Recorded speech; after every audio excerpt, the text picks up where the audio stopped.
Computer technology has forever changed daily life in the United States.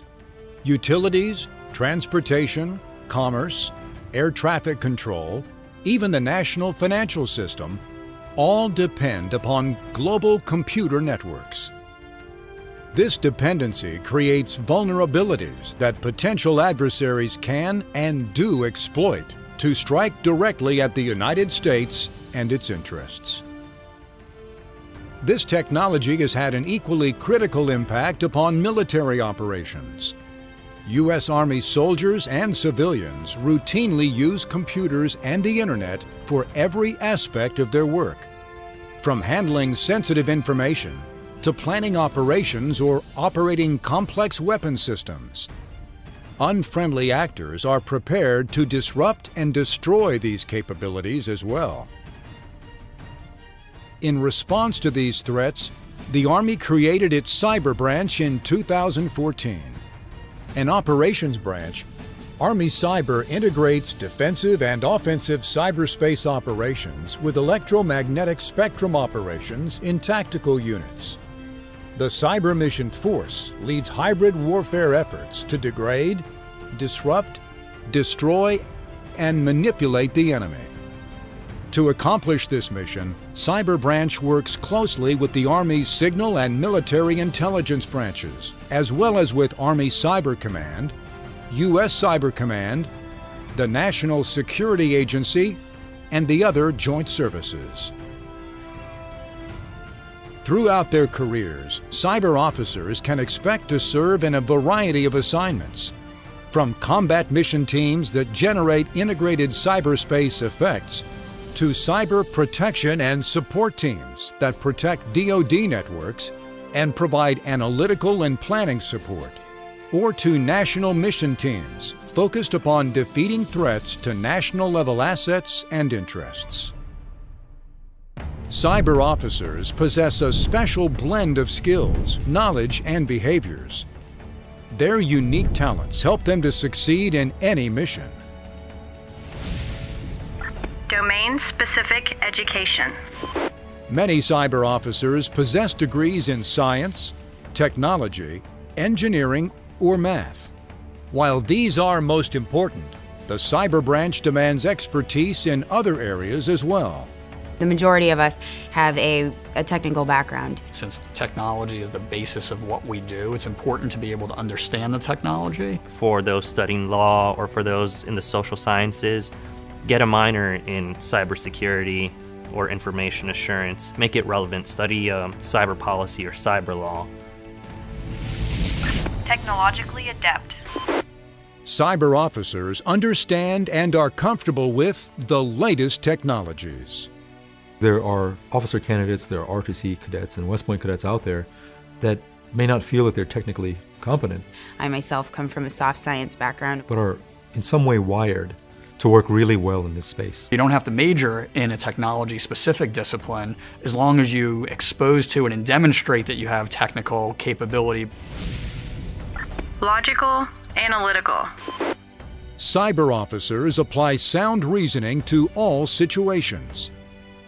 Thinking in terms of cause and effect, they logically analyze challenges to disaggregate and solve complex problems.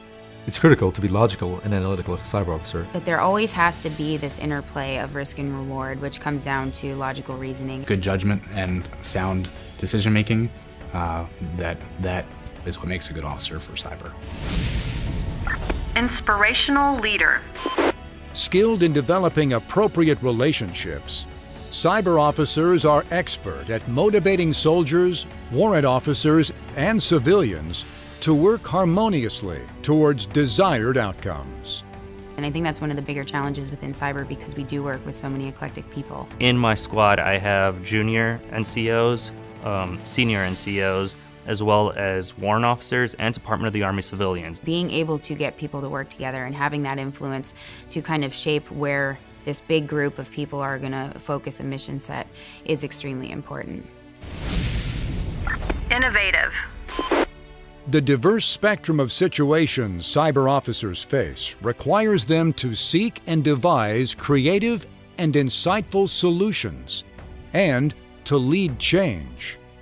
We need to be creative as well as technical. We're a branch made up of all sorts of different people that all have a technical mindset, that all value innovation. We want folks who don't take material or technology just at face value and want to understand how to use it, how to change it for their benefit. Problem solver. Cyber officers routinely use a mix of established practices and new unorthodox solutions to meet complex and ever-changing threats and challenges. There's no prescribed solution for all the things that we're going to see as a cyber officer. Sometimes there's an engineering or a math solution. Sometimes there's a social science solution. Sometimes there's a humanities solution. Being able to take a situation and on the fly adjust your expectations, adjust the way that you're going to execute an operation is essential.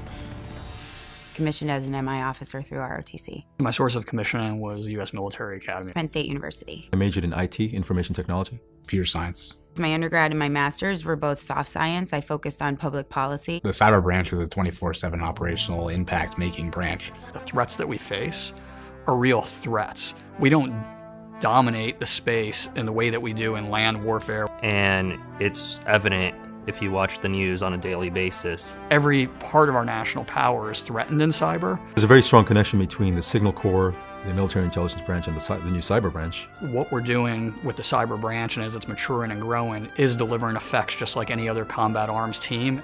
Cyber absolutely provides leadership opportunities. One is an operator, one is a developer, another is a computer network defense manager, another is a mission commander. The operations that they do and we do kind of have greater national and political implications than just your standard, platoon size operation. I'm an offensive cyber operations operator. I have less responsibility when it comes to immediate supervision than I would as a normal platoon leader. I manage a squad-sized element of computer network defenders. However, I'm responsible for ultimately almost 450 personnel that are working at our sites. In the little while I've been a lieutenant now, the experience I've seen really makes a big difference. Because the implications of a misstep are so high. There's a risk that when we conduct an operation, that it will affect real-life production systems and systems on which hospitals, schools, and our families operate. If you're thinking about a career in cyber, then you definitely need to start early. It's not for everybody. Individuals excel in the domain are those that have a passion for it. They're driven. The hobbyists, the tinkerers, the makers, the hackers. They're also willing to do whatever it takes to get that job done. If you're interested in something that's new, that's innovative, It takes a special type of leader. if you want to be a change agent, We want the creative thinkers. if you want to be able to have an impact on something where you can actually make a difference, Leaders in this branch really value the opinion of everyone. it may be the right space for you. It's worth an exploration. Cyber is the future.